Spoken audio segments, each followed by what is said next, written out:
My name is Melissa. My husband Paul is a light novel writer and a freelancer who handles various writing-related jobs. I support him as a secretary in his private office. I was working with my husband as usual. Oh, it's 3 p.m. I wonder if I can take a break.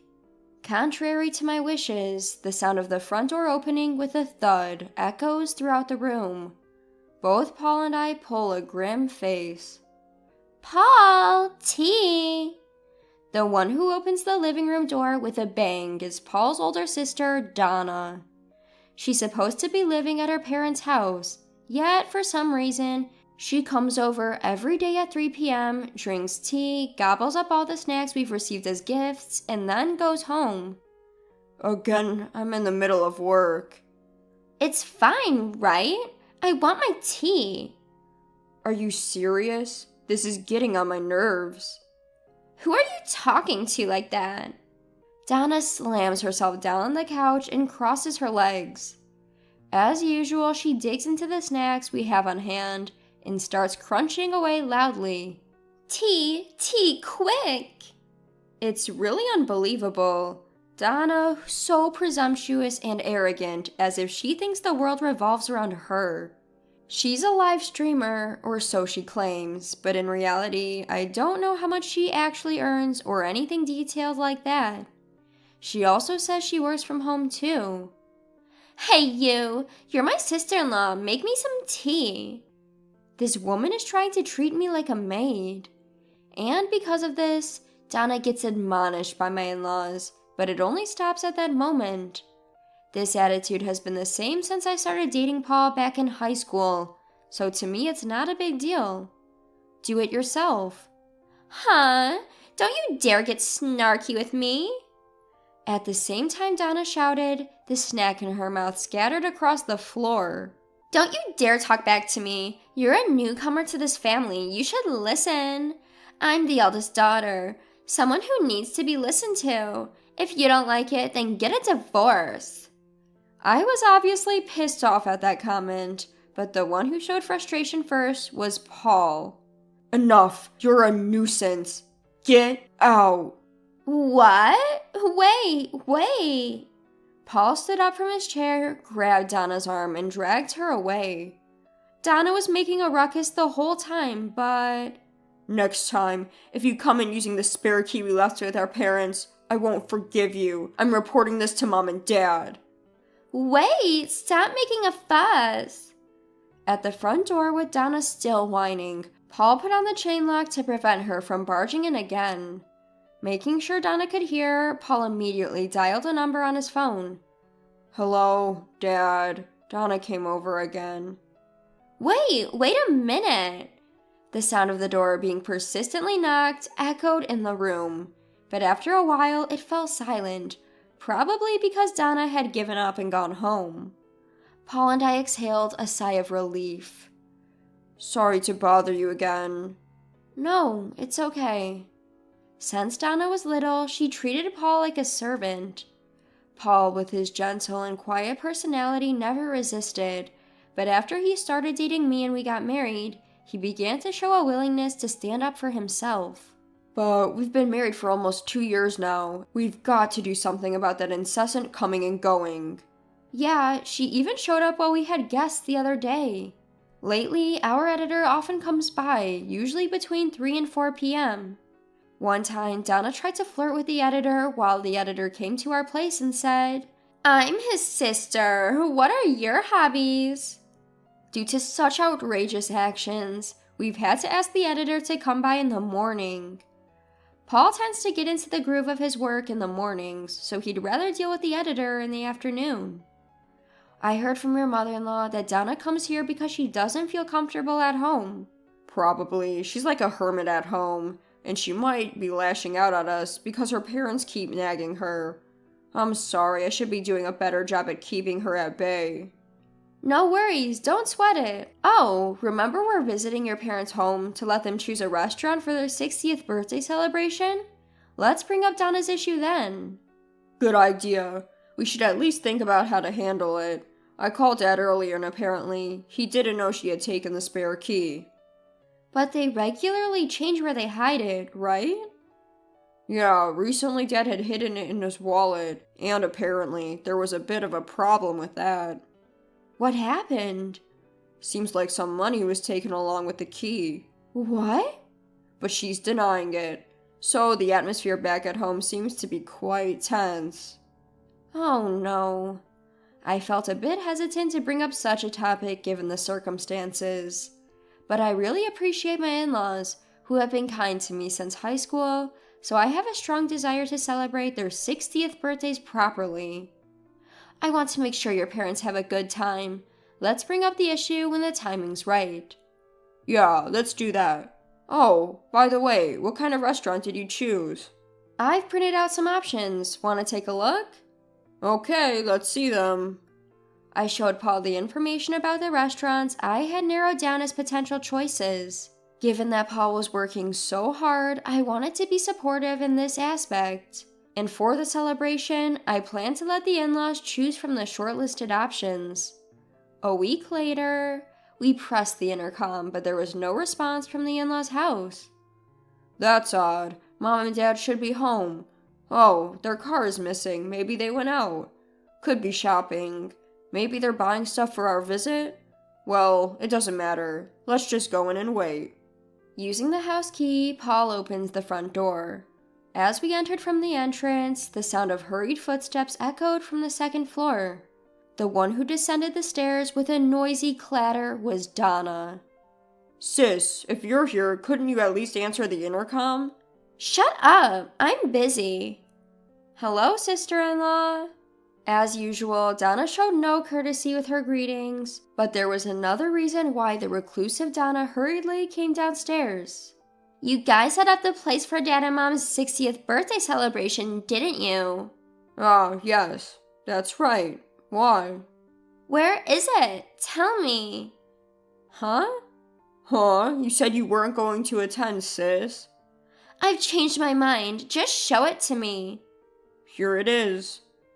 Originally, Donna had planned to skip the 60th birthday celebration. Is there a need to celebrate that? Haha. Donna said the real reason was something no one would expect to hear from their actual daughter. However, for some reason, she decided to attend. Wow, the great writer, huh? You must be doing so well. You've picked up quite the fancy restaurant, haven't you? Looking at the information she forcefully snatched from Paul, Donna chuckled snidely. What's wrong with you? Stop saying things that get under my skin. Why not? You must be making quite a bit, huh? Although I'm earning multiples of that, just so you know, haha. She always says such things to put Paul down. If she really is earning multiples of his income, she must easily surpass $100,000 annually. Notes that there is absolutely no evidence for this. Also, it was Melissa who chose the restaurant, okay? Can you stop being so rude? Then Donna began to stare intensely at me. I felt uncomfortable under her gaze and pulled back, asking, "What is it?" However, Donna began to say something outrageous. There we go, there we go. Paul, you've finally seen this woman's true colors, haven't you? What? Huh? Well, whatever, haha. I'm looking forward to the celebration. See ya. Donna forcefully pushed both Paul and me out of the entrance. For some reason, she kept the document. She just had to make a nuisance of herself again. Well, it's okay. We can print out the restaurant details anytime, and later we can confirm with my mother-in-law and father-in-law by showing them the photos, right? As it turns out, our in-laws seemed to have forgotten about our visit that day and had gone to a Sunday farmer's market. We received an apology from them later. After finalizing the venue and completing the reservation, we welcomed the day of the 60th birthday celebration. Everyone was to meet on site. Donna and our parents had arrived before us. We had an awkward exchange with Donna before, and though we tried not to dwell on it, her smug smile when she looked at me stirred a bad feeling in me. Despite this, we went ahead and entered the restaurant. We were guided to a private room, and the room was a traditional Japanese-style room. It looked much more beautiful than the pictures I saw online. Just as my father-in-law and mother-in-law were admiring the room with smiles on their faces and about to say something, "Don't let yourselves be fooled, Dad and Mom." Donna suddenly spoke up from behind us, grinning mischievously. Then, all of a sudden, Donna pointed a finger at me and yelled, "You're after our family's wealth, aren't you?" Startled, not only me, but also Paul, my father-in-law, and my mother-in-law were in blank surprise. Wealth? What? I had absolutely no idea what was going on. Huh? Are you nuts? We're just an ordinary mid-class family. Paul angrily retorted at Donna, but Donna's drama was far from over. "As the eldest daughter, I'm set to inherit this house. You're planning to target my parents well too, aren't you? I won't be fooled." I really don't understand what you mean. What made you think I would do such a thing? I was completely lost and tried to ask a question, but Donna didn't seem to have any intention of answering. "I've seen through you from the beginning. You're a dangerous woman. You've got close to Paul for his wealth, and this proves it." No way, we've been dating since high school. If she wanted to marry a rich person, she would have married someone else. Donna just snickered at Paul's disbelief and started boasting. "Normally, a woman who isn't after money would choose a restaurant with a more reasonable price. Look at this lineup, all expensive restaurants." Donna handed over some documents she had taken from Paul a few days ago. "So, what?" "Don't you get it? In other words, this woman thinks she can do whatever she likes with your wealth. Do you get it? Men are so simple, ha ha ha." Donna burst into laughter. She didn't seem to notice us realizing how hopeless this was. "So, I won't hand over the family's wealth. Paul, you understand now, right? The true nature of this woman. It's a nuisance to have her as a family member. You guys should get a divorce." Huh?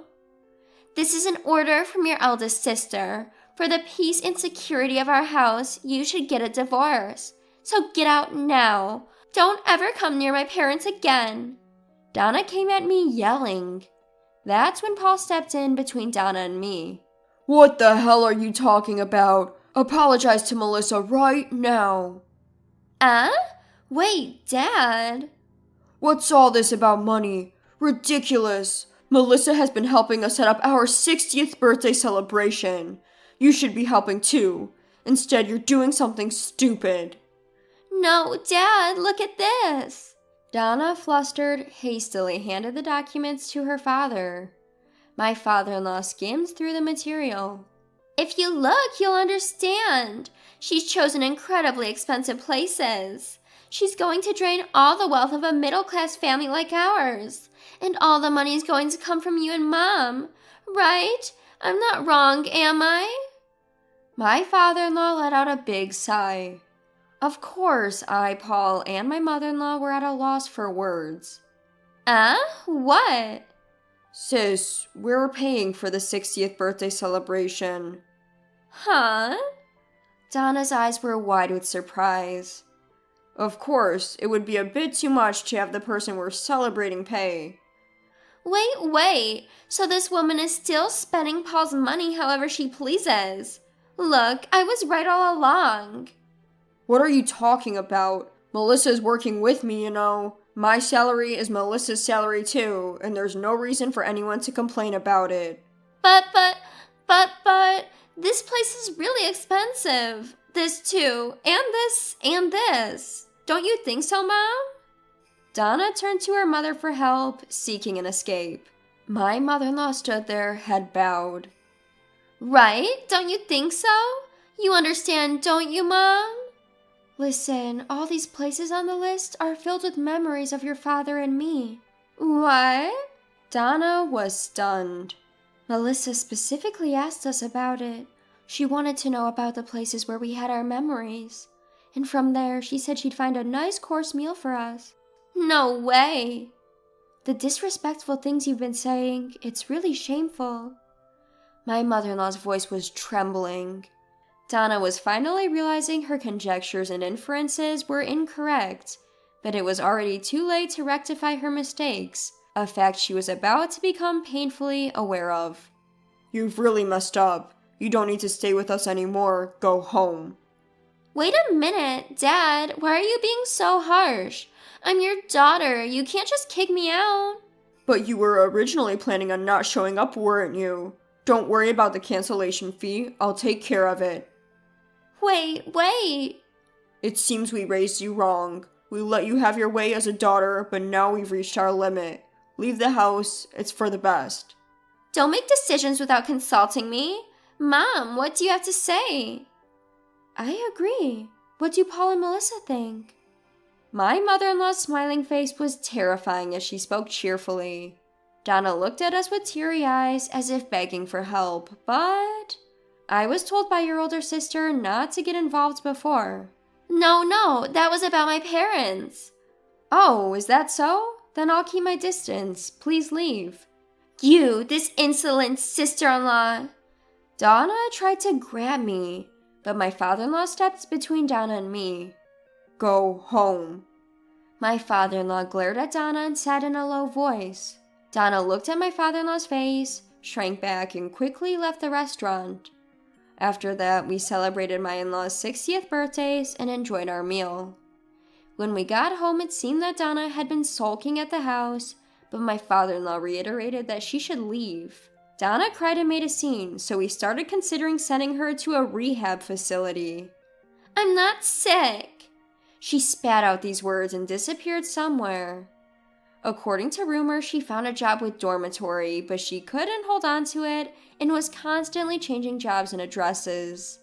Meanwhile, we are working hard every day. Our relationship with my in-laws is excellent, and we continue to enjoy their company.